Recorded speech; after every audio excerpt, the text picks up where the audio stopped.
The third mistake is around what we do when we want to visualize or illustrate our message.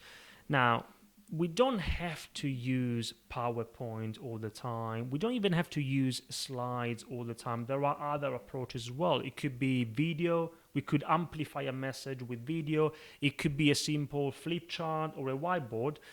But a lot of people use PowerPoint. We use slides, which is not wrong per se, but the mistake there is the way we use it. And I often see the typical death by PowerPoint where you've got slide after slide after slide with lots of details, bullet points, too much text. The problem with that is that people can't read and listen at the same time. This is demonstrated by research. If you look at how our brain works, the written text on a slide or even on video is processed in exactly the same part of the brain that processes the spoken text.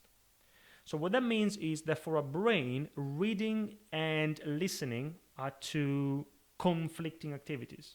We can't do both things at the same time.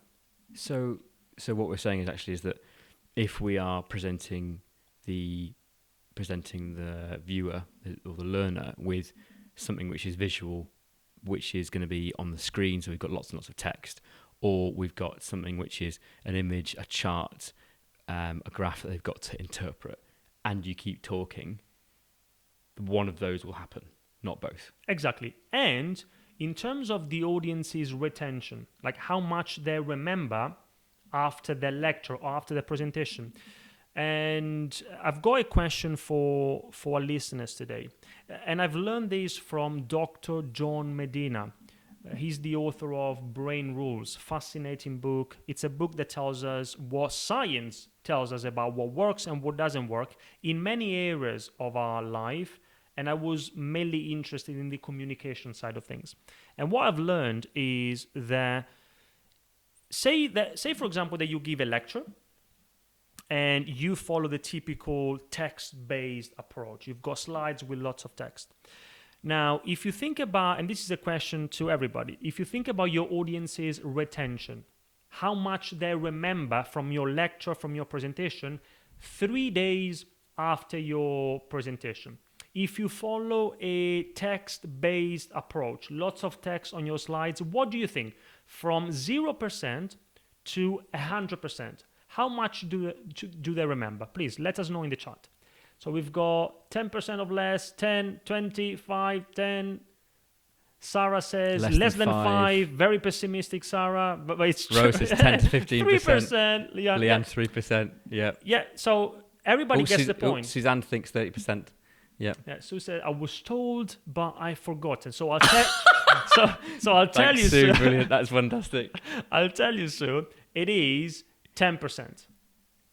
Just 10%. Now think about your objective, what you're trying to do with your communication. You will, whatever it is, you will never be able to achieve your goal if they only remember 10% of what you told them. However, if you present exactly the same information, so you don't change the message, the subject, the way you communicate remains, the message remains the same, but you do it, you support your message visually. As you said, it could be an image, it could be a graph, it could be an icon. Now, what's the new percentage? If we follow a more visual approach, what do you think? Let us know in the chat. We go from 10 to, what's the new? 50, 30, 40, Laura, 30, 70. Okay, that's very optimistic, I have to say. Marisa, 60%. Esther, 25. Yeah. But I have to say, yes, Suzanne, 25. Now, some of the answers are very close. The answer is 65%. 65%. 65%. Massive difference. And that has nothing to do with your message. It has all to do with the way you illustrate your message, the way you reinforce and support. So the key takeaway for everybody here is that every time we use something to support a message, it could be PowerPoint, it could be a video, it could be a whiteboard, a flip chart, we need to do it to support reinforce and amplify a message, never to replicate what we are saying with lots of text, because again, people can't read and listen at the same time. I'll give an analogy, Toby. If you think about restaurants, Yeah.